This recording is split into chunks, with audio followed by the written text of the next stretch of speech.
Em algum lugar na infinita escuridão cósmica, algo estava esperando.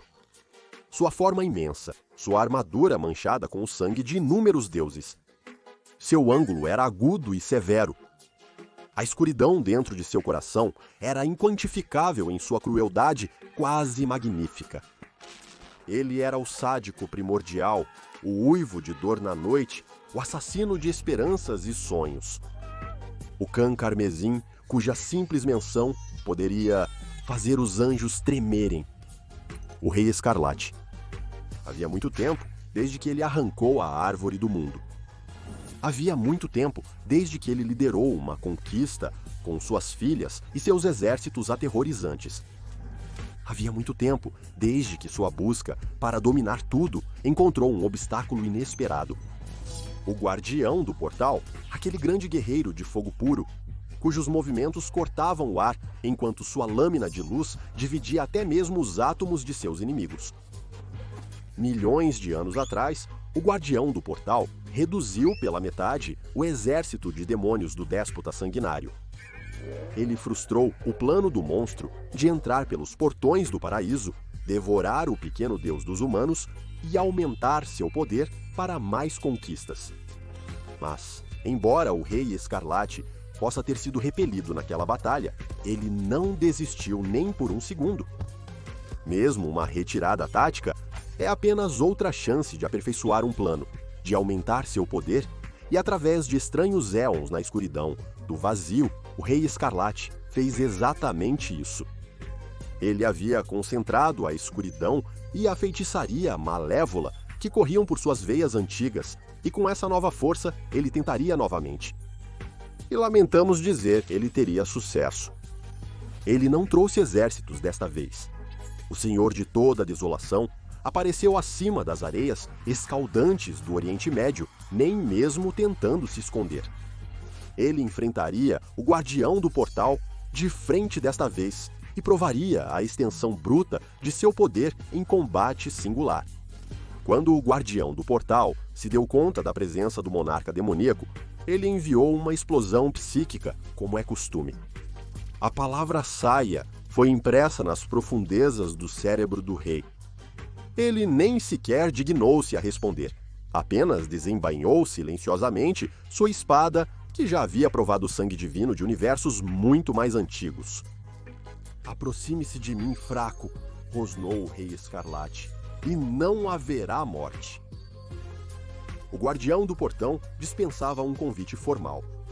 No espaço entre meios segundos, o guerreiro flamejante estava sobre seu temido inimigo, abaixando sua espada em um golpe poderoso, apenas para parar morto contra a lâmina do monstro. Muito lento, disse o rei. Antes que o guardião do portão pudesse se mover, outra espada, igual à que estava na mão do Rei Escarlate, o perfurou pelas costas, emergindo de seu peito. O guardião do portão olhou para trás e viu outro Rei Escarlate parado bem atrás dele. Por localização, é claro. Nunca houve qualquer esperança de que essa criatura jogaria limpo. O primeiro Rei Escarlate apertou o pescoço do guardião com sua manopla, exercendo uma força maior que a gravidade que mantém os planetas de um sistema solar em órbita. Ele jogou o exaltado guardião no chão como se descartasse qualquer outro pedaço de lixo.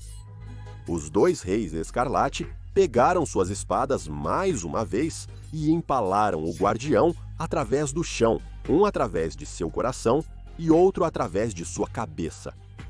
Enquanto o guardião do portão desaparecia no chão, os dois Reis Escarlate se tornaram um novamente. Lá estava ele, diante dos portões flutuantes do paraíso, indefeso. Que terrível caos ele poderia causar além dessa divisão? Como ele poderia aniquilar os últimos dos deuses livres neste canto do hiperverso e reinar um pouco mais supremo? Um passo mais perto de mergulhar o próprio conceito de ser e matéria em si nos reinos do infinito vazio. Com uma risada profunda e maligna, o Rei Escarlate passou, pronto para enfrentar os exércitos deste deus humano com sua própria força, mas estranhamente, do outro lado, não havia exércitos esperando. Na verdade, havia apenas um jardim sereno e brilhante esperando, céus azuis em grama esmeralda vívida, riachos naturais, o canto dos pássaros, flores em flor. O Rei Escarlate achou absolutamente nojento. Havia um homem vestido com camisa e calças de linho brancas, com cabelos e barba brancos para combinar. Ele tinha as pernas apoiadas na borda da mesa em que estava sentado, onde havia uma grande jarra de chá gelado. O homem, a quem a Fundação mais tarde se referiria como SP343, mas que por conveniência simplesmente chamaremos de Deus, bebia calmamente de um copo alto, como se não tivesse uma preocupação no mundo. Havia outro assento vazio em frente a ele. "Ah, Kenneth Hüger, bem-vindo", disse Deus, sua voz leve e alegre. "Eu estive guardando este lugar para você por 1 minuto. Estava preocupado que os cubos de gelo teriam derretido antes de você chegar." O Rei Escarlate ficou surpreso com isso. Ele não ouvia ninguém chamá-lo pelo seu nome de nascimento desde sua mãe. E por um breve momento, seu estado padrão, usual de raiva e ódio consumidores, foi substituído por confusão. "Você não vai me enganar, verme", ele disse a Deus. "Aqui lutaremos até a morte." Sim, eu sei por que você está aqui. Podemos fazer isso depois. Por agora, vamos apenas desfrutar de um chá gelado, ele disse, enchendo um segundo copo e oferecendo-o ao déspota universal. Sente-se por um momento. Você parece exausto debaixo dessa armadura. Por razões desconhecidas para ele, o Rei Escarlate se viu abrindo sua manopla com garras e recebendo o copo de chá gelado. Afinal, qual seria o mal nisso? Matar o guardião do portão deu sede. Ele ocupou o assento em frente a Deus, parecendo tão deslocado quanto um coelho fofinho de cauda peluda na capa de um álbum de heavy metal. Ele podia se dar ao luxo de tirar um tempinho, afinal, tudo seria dele quando terminasse. Ele poderia incendiar o jardim e assar todos os pequenos pássaros em espetos. Esse pensamento o divertiu ao tomar um gole cauteloso do chá gelado, imaginando se estaria envenenado. Mas não, era um chá gelado perfeitamente fresco, perfeitamente doce, e estava delicioso. Curiosamente, foi a primeira coisa que o Rei Escarlate já bebeu que não era sangue. Isso não muda nada. O Rei Escarlate sentiu a necessidade de dizer: "Eu não posso ser comprado, subornado ou persuadido. Minha presença aqui anuncia o fim da realidade como você a conhece. Alguém já te disse que você é uma pessoa terrivelmente irritada?" Deus disse, ainda indiferente: "Não estou te julgando, eu também já passei por isso. Fui tão irracional por milênios que escreveram um livro inteiro sobre isso. Felizmente, soube que uma sequência está em produção. Seus jogos não prolongarão sua vida, Deus menor", disse o Rei Escarlate, dando outro gole em seu chá gelado. "Isso terminará como todas as coisas terminam." Deus bocejou, tolo, ignorante. Ele aparentemente não tinha respeito pela terrível gravidade da situação. Ele apenas deu um gole em seu chá e sorriu. "Você sabe, Uma das minhas coisas favoritas sobre os humanos é como eles tentam me entender, fazendo perguntas que eu nunca havia pensado antes. Quer ouvir uma das minhas favoritas? Eu gostaria de ouvir seus estertores de morte, o sangue borbulhando em sua garganta enquanto você dá seu último grito fraco." Deus o ignorou e continuou. Se Deus é verdadeiramente todo-poderoso, ele poderia criar uma pedra que não conseguisse levantar? Isso é brilhante, não é? Se um ser fosse verdadeiramente todo-poderoso, ele poderia criar qualquer coisa, não poderia? Mas criar uma pedra que ele não conseguisse levantar implica uma limitação de habilidade inerente. Não é maravilhoso? O Rei Escarlate ficou sem palavras. "Eu não entendo." "Claro que não, meu amigo", ele disse. "Você nunca criou nada, apenas quebrou coisas que outras pessoas fizeram. Espero que não se importe que eu pergunte, mas com que direito uma coisa tão insignificante como você se chama de Deus?" Esse insulto foi um passo longe demais para o cão carmesim. Ele tentou pegar sua espada, mas nesse instante, o jardim se afastou dele. Dizer que ele foi arrastado não seria de todo preciso. Era mais como se o mundo tivesse sido arrastado dele, deixando-o em um vazio de escuridão vazia, ainda alcançando sua espada. O Rei Escarlate olhou para os lados, tentando detectar seu inimigo, até que a voz que ele ouviu do outro lado da mesa voltou, retumbante e de todos os lados. A terra era um vazio sem forma, e a escuridão cobria a face do abismo, enquanto um vento de Deus varria a face das águas. Então Deus disse: haja luz, e houve luz. De repente, raios sagrados em chamas desceram de cima, enviando a dor escaldante do calor através da armadura manchada de sangue do déspota. Ele protegeu seus olhos doloridos e olhou para cima, para ver no coração da Luio o mesmo Deus com quem ele havia falado antes, só que agora, de alguma forma, ele irradiava um poder impossível. Tentando ajustar sua visão à luz cegante, o Rei Escarlate alcançou o cabo de sua espada e Deus continuou falando. E Deus viu que a luz era boa, e Deus separou a luz da escuridão. Com uma tremenda força descendente, o Rei Escarlate sentiu algo atingi-lo, jogando-o para longe da luz e para o vazio abaixo. Mas tão rápido quanto ele podia se sentir caindo, a figura de Deus estava avançando em sua direção, seus olhos brilhando em branco puro. Você achou mesmo que poderia prejudicar meu guardião? Profanar meu jardim?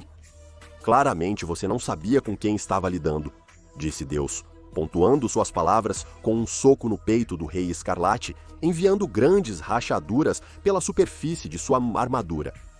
O Rei Escarlate balançou sua espada contra Deus com terrível raiva e furiosa justiça, mas Deus parecia desaparecer antes que a espada pudesse conectar. Em vez disso, o Rei Escarlate atingiu o chão, uma grande duna de areia espalhando as partículas em todas as direções. O monstro se levantou. Ele estava em pé em um deserto aparentemente infinito, sob um vasto céu sem estrelas. O que era esse lugar confuso? Mostre-se, covarde, o Rei Escarlate advertiu. Estou bem aqui, disse Deus, que apareceu diante dele, e com outro golpe medido, derrubou o Rei Escarlate pela metade do deserto, onde ele caiu de alguma forma. Deus ainda estava ao lado dele. Eu disse-o antes que mostrarei aí amor e compaixão a todos os meus filhos, disse Deus. Mas você não é um dos meus, não é? Com um único pisão quase desprezível, Deus martelou o Rei Escarlate profundamente na areia. Mas momentos depois, com a fúria ardendo tão quente que a areia se transformou em vidro ao redor deles, o monstro conquistador do universo estava de volta em pé, de igualdade com seu santo inimigo. Você acha que pode me desafiar? Ele disse. Eu sou o Rei Escarlate. Apenas riu. O que é um rei para um deus? O céu vazio logo se encheu de nuvens obscenas, escuras e ameaçadoras, com veias de eletricidade crepitando entre elas. O comando silencioso de Deus, uma saraivada de relâmpagos, como nunca antes vista na Terra, desabou sobre o Rei Escarlate. O monstro ergueu sua terrível espada e conseguiu bloquear o pior, enquanto avançava em direção a Deus, uivando de raiva. Com um terrível golpe de sua espada, toda a eletricidade armazenada explodiu em um ataque furioso. Mas Deus, de alguma forma, desviou-se, simplesmente evitando o golpe. No mesmo momento, uma grande montanha surgiu do chão, esmagando o Rei Escarlate e levando-o para cima pelo ar em direção aos céus. Mas o governante de todo o mal não seria derrotado. Ele balançou sua espada, partindo a montanha abaixo dele ao meio, enviando rochas em cascata como pedregulhos grandes e mortais. Ele pulou entre eles, os olhos buscando seu inimigo, para então desferir um golpe mortal. Mas assim que ele sentiu que poderia estar percebendo algo, os ventos mudaram, girando ao seu redor, envolvendo-o, carregando som e cheiro ao seu redor, de uma maneira que era nada menos que desorientadora. A última coisa que ele esperava era que Deus aparecesse bem ao seu lado e desferisse um golpe sagrado contra o lado da cabeça do monstro. O dorso de sua mão o enviou disparando em direção ao chão, onde um enorme vulcão se abriu na terra, expelindo magma e fumaça ardente. O corpo do rei se estilhaçou através do lado da montanha e logo se encontrou cercado pelo magma. Deus já estava esperando por ele, agarrando o rei Escarlate pelos chifres e o balançando, mas o vilão ainda tinha alguns truques em suas mangas sangrentas. Com outra explosão de energia, dentro do vulcão, o rei Escarlate se dividiu em várias versões de si mesmo, todas focadas na divindade que estava determinado a destruir. Mas Deus ainda tinha tanta luta dentro de si, mesmo com ambos batalhando dentro de um rio corrente de magma derretido.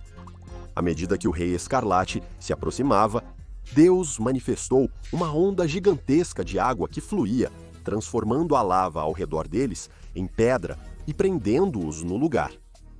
Deus disse que um breve descanso parece ser necessário.